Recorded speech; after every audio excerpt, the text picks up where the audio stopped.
We gotta talk about that ending and those two post-credit scenes for because they give us some insane reveals, teases, and hints at the future of the DCU, like Batman, Wonder Woman, the Justice League, some terrific spin-offs, and who a potential villain for the Superman sequel could be. And I'm letting you know right now, you gotta hear this to believe it. This is your spoiler warning. You have been warned. This is on you, your choice. Either way, me and you know what we gotta do. We gotta talk about it.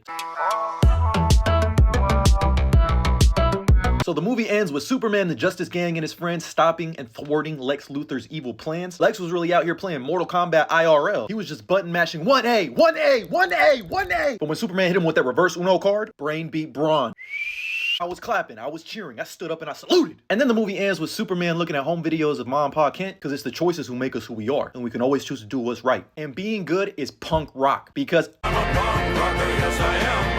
But we also get a nice little not-so-surprised cameo from Millie Alcock as Kara Zor-El, aka Supergirl! She stumbles in all drunkenly, and we find out she's here to collect Crypto, who is her dog. And now we know why Crypto is a bad boy. Stop it. This is setting up Supergirl's movie, which is going to be the next DCU movie that comes out. And that scene literally felt like I opened up the first page of this book and was introduced to a drunken Kara Zor-El. And I don't think you guys realize just how incredible this movie is going to be. It's going to be very intergalactic and space vibe, as Kara drinks to suppress the pain of her trauma of what happened to Krypton. And in case you didn't know, we're going to get our first ever live action appearance of Lobo, played by Jason Momoa. And I'm letting you guys know right now, it's a revenge story, and if they adapt it perfectly from the book, it's gonna be better than Superman, and you can quote me. But please don't let what happens to Crypto happen to Crypto, no! And in the movie, we get a brief cameo from John Cena as Peacemaker being interviewed on a news broadcast about Superman and how much he does not like him, basically because he's getting all the credit for saving people, but nobody knows he saved people. And Peacemaker Season 2 actually is our next DCU project, so there's gonna be a lot of fallout from Superman that happens in this show. And they also gotta explain like all of this multiversal shit, because don't forget, at the end of Peacemaker Season 1, we got the DCEU's version of the Justice League with Jason Momoa as Aquaman and you know who as the Flash. So there's definitely gonna be some type of multiversal shenanigans, especially because we got Peacemaker versus Peacemaker in a trailer. And we also know that Maxwell Lord, who made a brief appearance in Superman, is gonna be making a bigger appearance in Peacemaker Season 2. Looks like he has a lot of power, and it looks like they have not learned from evil billionaires. And I'm assuming Peacemaker is interviewing to be a part of the Justice Gang, so he better say it's a cool name.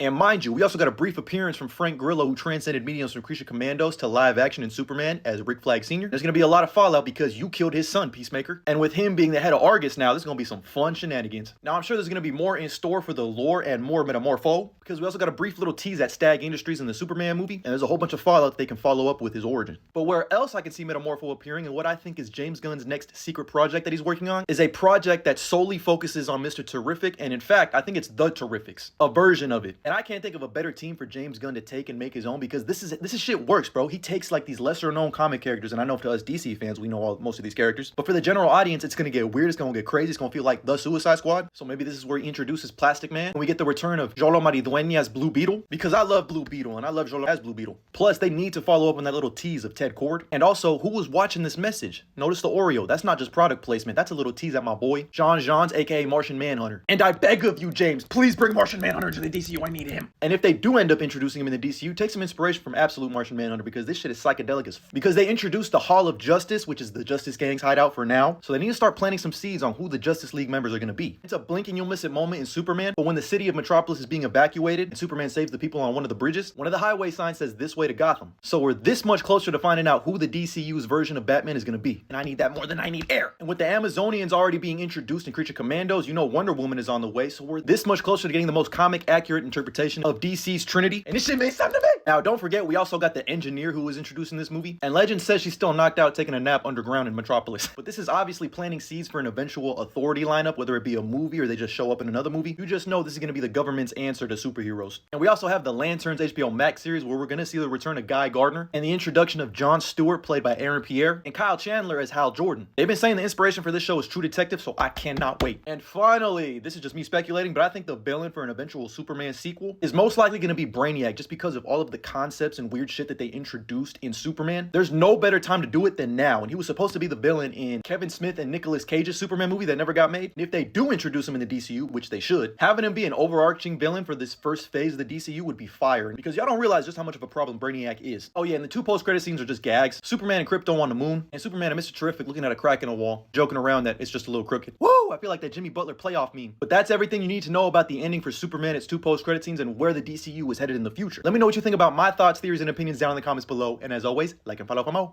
This is every character and surprise cameo in Superman. And I can't even lie to you, James Gunn assembled a group of remarkable people, and they created something super, man.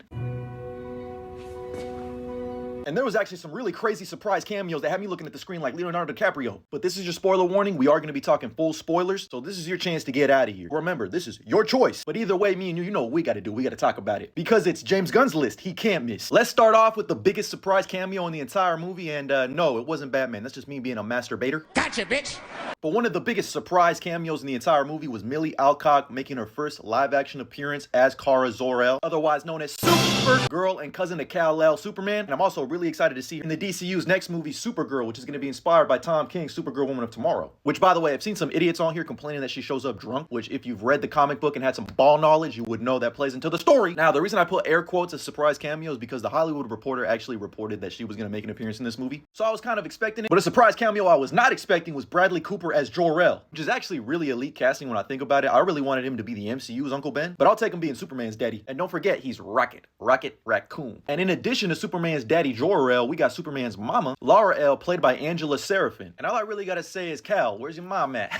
Where your mom at, Cal? But another surprise cameo that caught me and my entire audience off guard, everybody was laughing when he showed up on the screen, was John Cena as Peacemaker. He shows up on a news broadcast being interviewed about Superman and how much he does not like him. Mainly because he's getting all the recognition for saving people, but nobody knows he saved people. So when Superman does it, everyone likes it. But when I do it, everybody got a problem. Another one of the surprise cameos, I use that loosely because it's more of a reveal, but the Hammer of Baravia is actually played by Ultraman in a scheme by Lex to try to set up Superman. The man under Ultraman's mask is actually revealed to be none other than David Corenswet himself. So that's right, they used the Boys Homelander Black Noir twist from the comics. So if you think about it, between the three personas of Superman, Ultraman, and the Hammer of Baravia, David Corenswet played 5 characters. But those were all the biggest surprises. Now let's move on to the rest of the roster, because we obviously have David Corenswet Superman in a Superman movie. But I'm letting y'all know right now, David Corenswet as Superman is elite casting. It's the one fan cast that we all got right. He's already up there in the top 3 for me. He just perfectly embodies and captures the essence of Superman on and off the screen. And we also got his boo thing and Rachel Brosnahan, who plays Lois Lane. And she was born to play Lois Lane just as much as David was born to play Superman. Like, I legit think this is one of the greatest comic book movie castings of all time already. And that's the marvelous Miss Mabel. You should have known she was gonna kill this. Nicholas Hoult plays everyone's favorite hater, Lex Luthor. And not only is he the baldest anyone has ever looked, but he's the hatiest hater who ever hated. He was looking at Superman like his fit, whack. His cape, whack. His hair curl, whack. His flight stance, whack. The way that he smiles, whack. Me, I'm baldest. We got Eddie Gathegi as Mr. Terrific, who absolutely steals the show. He has one of the best scenes in the entire film. James Gunn, give us the Terrific spinoff now. Barry fans, we really won with this one because we got NoHo Hank himself, Anthony Kerrigan, playing Metamorpho, and seeing his powers on a big screen for the first time was crazy. Hey, quick question, am I the only one that ever thinks of Rainbow Sherbet ice cream every time I see him?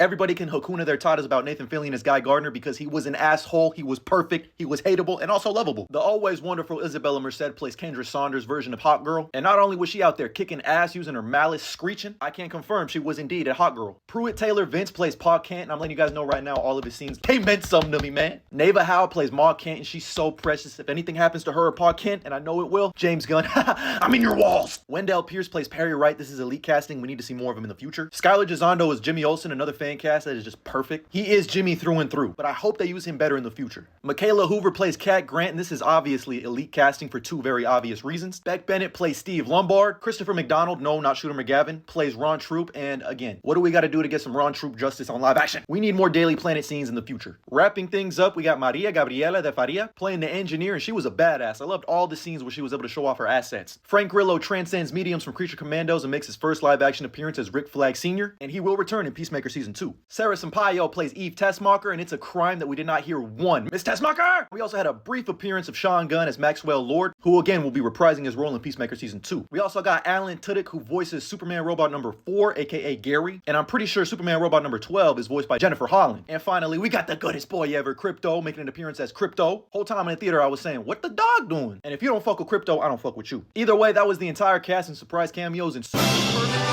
Let me know your thoughts down in the comments below, and as always, like and follow for more.